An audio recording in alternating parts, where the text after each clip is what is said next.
So, I always put comments on moderation on my videos because I make videos about having mental illness, and that invites quite a lot of really horrible people saying really horrible things. I don't get much of it, probably because I stay under the radar, but every so often I get something popping up, and I just delete it. Today, I got a treasure. On my video about complacency towards suicide in the world, I received the following comment. Quote, "You want to help men? Destroy feminism. Hikikomori was invented in Japan, the capital home, or mecca, if you will, of MGTOW. I wonder why." MGT. I don't know what MGTOW means, but I'm actually kind of afraid to look it up now, because here's the thing. That's not... Many more eloquent women and men and people of all kinds have said better than I have said, but I will throw my hat in the ring. Yes, I'm a feminist, because guess what? Why is my nose all blotchy? That's not how my feminist introduction goes. I was just like, what's on my face? Weird. Anyway, yeah, I'm a feminist. I believe in feminism even. Because I'm a woman, and I have experienced oppression, and I have seen oppression and been witness to consistent and applied oppression in the form of the patriarchy. So, here's the thing. It's a lot like evolution. If you don't believe in it, like, okay, you don't believe in it, that doesn't mean it's not true. Your believing in it does not invalidate the fact that it's real. So, yeah, sorry about that, but no. So, hikikomori is a very specific phenomenon that, number one, has nothing to do with feminism, but number two, could probably be helped by feminism, actually. Hikikomori is a kind of severe, abrupt, adolescent form of agoraphobia, in a sense. Hikikomori is someone who, for whatever reason, stops leaving their house, or their room in particular, as this happens to adolescents a lot. It usually has to do with expressed fear of judgment and fear of failure. So if someone does poorly on a test and it like freaks them out, they like, it's a real problem here. Part of the issue is that it's somewhat enabled. It is a depression. It's a type of depression related with anxiety. And of course, that's not how they treat it. They just treat it like, poor little Taro. Taro is just having a hard time at school, and if we just let him be, he'll come to his senses. It's generally the attitude. If kids don't come to school in high school, they just didn't come to school. Nobody really cares as long as they pass the exam, and even then, usually passing is maybe not the word to use. I had a friend who was a teacher at a high school in Chiba, and he was informed by the administration that the average grade he should give on his exams was 60%. As if he's supposed to somehow manipulate the curve to such a degree that most people get 60%. Like, what? That's insane. So, but yeah, there's not really any penalty for not coming. I mean, eventually you will have problems graduating, but if you disappear for a month, that's actually not a deal breaker in Japanese schools. So, it's a passing thing sometimes, and sometimes not. As it becomes a bigger problem, a bigger phenomenon, it's kind of hard to isolate Japanese culture's influence on hikikomori and what it represents within the culture. But it is, agoraphobia is a fear of leaving your house and having a panic attack and being away from your home while having a panic attack, and the subsequent fallout of being witnessed and such. I've done that. I've been that, for, 4 months? I think it was about 4 months? Yeah, it was, no, maybe 4 months. It was bad. It was bad. I left my house to go to work, because work was a place where I disconnected from myself and my identity, but I couldn't go to school, and I couldn't talk to my friends or see my friends. I couldn't do anything. I was absolutely paralyzed. And I tried to go back to school. What happened was, initially, I had a panic attack in class on campus. So when I left to go home, that sort of compounded, and having a panic attack at school made me afraid of having a panic attack at school. So every time I left my house with the intention of going to school, I had a panic attack, and it turned into this horrible, vicious cycle that I had to throw myself headfirst into therapy to curb somewhat. And what therapy ended up not doing a whole fucking lot, and by not a lot, I mean absolutely nothing, except cause me more trouble down the line. But that's because I had a really shitty therapist who tried to take advantage of me financially in my state of vulnerability. Which, by the way, was a problem with the patriarchy. So, yeah. When it happens here, people stay in their homes, stay in their rooms. Most people live with their parents until they're married anyway, so you're living in your parents' house, and there are a lot of consequences to not leaving, and it starts to look actually like a pretty great deal. You don't leave your room, but you still get food and clothing and relative access to the internet. Like, it's a problem, but it's understandable. But it has nothing to do with feminism, and hikikomori was invented in Japan. The home or mecca you will. What the fuck let's look it up. MGTOW. I'm really scared. MGTOW. Oh dear. Google is telling me to check Reddit. That's.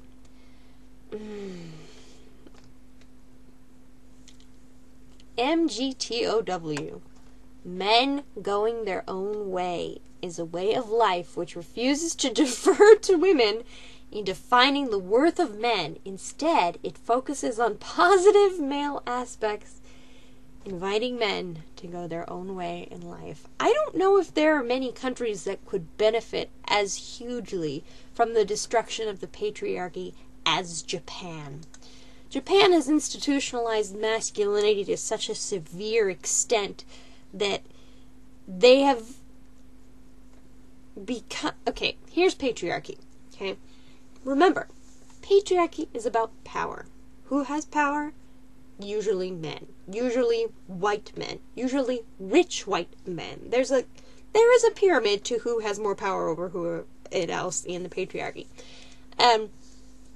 Hikikomori is not men choosing to define themselves in their own way. Hikikomori is a severe mental reaction, and probably disordered reaction, to an inability to cope with daily life that is a result of a rather strict cultural standard of behavior and of achievements and expectations. Basically, Japanese kids are terrified. Younger and younger, you have entrance exams getting into school, so if you fail to get into junior high... It used to be, you fail to get into university, you're fucked. Then it was, but you have the exam to get into high school. Remember, in Japan, compulsory education only goes through junior high school. You do not have to go to high school. Over 90% of people do go to high school because they believe in education, but it is not compulsory to do so. So then it was, I gotta pass the exam to get into high school, to pass the exam to get into university. And then it was now I have to get into junior high school to get into high school to get into university.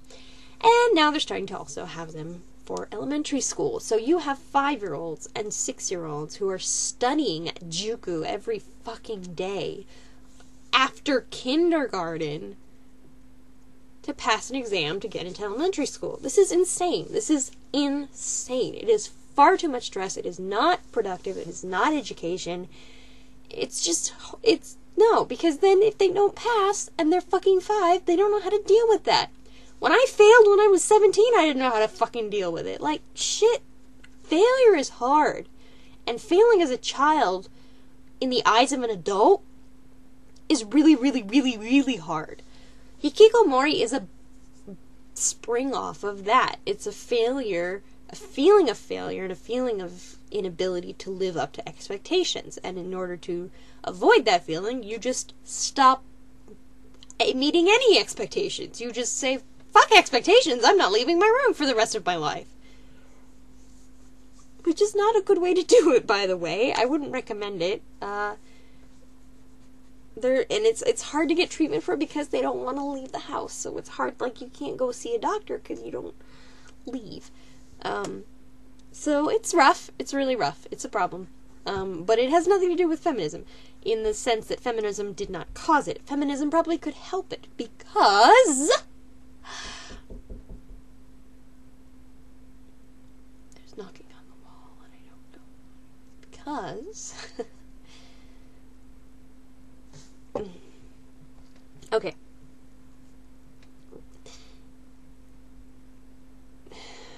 There's so many things wrong here. Okay, so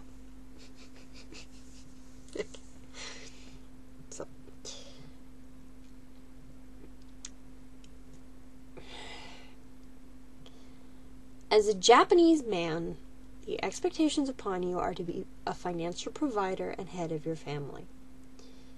And you are expected to have a family, by the way. You're expected to work basically as long as you're conscious until you're dead. You can technically retire here at, I believe, 55 or 65. Most men don't. They keep working until they're dead. Not necessarily because they want to, but because, number one, they have a sense of obligation. Number two, their family, they have to continue to care for their families in a country that is really very expensive to live in. And two, or three, I guess, at that point, a lot of men discover that after going to work every day, sometimes 6-7 days a week, for hours and hours, you see your wife maybe 3 hours a day, maybe, tops. After 50 years, if you don't have work anymore, who the fuck are you married to? You have no idea. A lot of men realize that they don't have an identity outside of their work ethic. So they can't stop working because they don't know who they are without work. This is a problem of the patriarchy. This is not a feminist problem. Women are not out there shouting, "You men need to work for us." No. Patriarchy has caused these men to believe that their only worth as a human being is as a male provider of their family. Patriarchy increases that belief. Feminism seeks to remove that belief. Feminism wishes to redefine how someone identifies themselves. So man does not mean financial provider of a household. Man means whoever the fuck he wants to be. Women, we would like to be financial providers of our households. We would also like to maybe not have households if we don't want to. That's another pressure that young people feel, especially in Japan. We are constantly being slapped in the face with the fact that Japan has a chronically low birth rate. Well, part of that is because people in Japan don't have enough money to have a fucking baby. Because guess what? Babies are really expensive. Children are super expensive. Housing here, incredibly expensive. Even if you want to rent an apartment, the initial deposits on a teeny tiny apartment, my teeny tiny apartment, I paid $3,000 up front. And I don't get most of that back. So you can imagine how hard it might be to buy, say, a condo or a house, God forbid. So, obviously, couples are holding off on having kids until they can afford it. But the actual wages, like wage rates, haven't increased in Japan since approximately the mid-80s. So, everybody's still being paid as if things cost a lot less than they actually do, which leads to people having to work more, which leads to less time and deterioration of relationships, and the same problem. You get the same result because the patriarchy is still in place. If you remove that idea that you need to marry a woman and have 2.3 children and work every day of your life at a business, at a company, and be part of the company, if you get rid of all of those expectations and say, okay, well, what do you want to do with your life, person? That's feminism. We want you to be able to decide for yourself what the fuck you do. So your whole men go their own way thing, that is feminism. That's you deciding what your identity is and what it means and how to enact it. That's stepping away from the patriarchy. Patriarchy hurts everyone. Universally hurts. Not even the rich white guys are really benefiting from it. Like, yeah, they're getting a lot of good stuff from it, but it doesn't help them that much. And if they didn't have it, it wouldn't hurt them that much either, honestly. I don't know why they're gripping it like that. Just like, ugh, no, we can't let women and people of other ethnic backgrounds and financial... bleh. They just don't want to let go. Like, no, guys, seriously, just... oh. So, no. Feminism is not causing hikikomori, and hikikomori is not an example of men choosing their own destiny. Hikikomori is an example of mental illness being stigmatized to such a degree in a country that is viciously oppressed by a patriarchal structure. Hikikomori would go away with feminism, and it should, because it's not a good thing. Are we clear about this? Hikikomori is not a good thing. So, in summation, Dan Taylor, you are wrong. You are very wrong. You are phenomenally wrong. Wrong to such a degree that I think I'm going to let your comment show, because I know a lot of really educated, really eloquent, and kind of aggressive feminists who are going to absolutely delight in the pleasure of tearing your argument to pieces. And I'm going to enjoy it. Not because I enjoy seeing men destroyed, but because this is a level of idiocy that I just can't... like... oh my god, men going their own way is the... what? No! Oh god. No. Yeah. You're wrong. You're very wrong. And for your own sake, don't comment that kind of shit, because you don't know what the fuck you're talking about. You really don't know what the fuck you're talking about. You really, really don't know what the fuck you're talking about, so... educate yourself, I guess? Or let my friends slap you in the face with education, because honestly, I'm going to enjoy watching them do that. I enjoy them educating people. It pleases me. And as someone who tries to advocate for compassion towards mental illness, what you are advocating is not compassion. You're enabling an oppression. You're actually feeding a belief that somehow this is a decision that people make and that it's something they do willingly, and often it's not. Mostly it's not, and it is in fact incredibly harmful. So I'm really not okay with letting you tell people or believe that hikikomori is, number one, a good thing, but number two, something that should be sought and held aloft as a, quote, mecca. No, hikikomori hurts people, and it hurts relationships, and it hurts society, and it is unfortunately not well understood and not well treated here. So hopefully, as time goes forward and science progresses and the patriarchy slowly crumbles from the monster that it is, people will feel much safer in getting help with their psychological illnesses here in Japan, and it will become less of a problem. And even if it continues to be a problem, I hope that we at least will be better prepared to deal with it and to help people come back from it and continue to be welcomed and appreciated as human beings in society, in the world. So, yeah. No, you're wrong.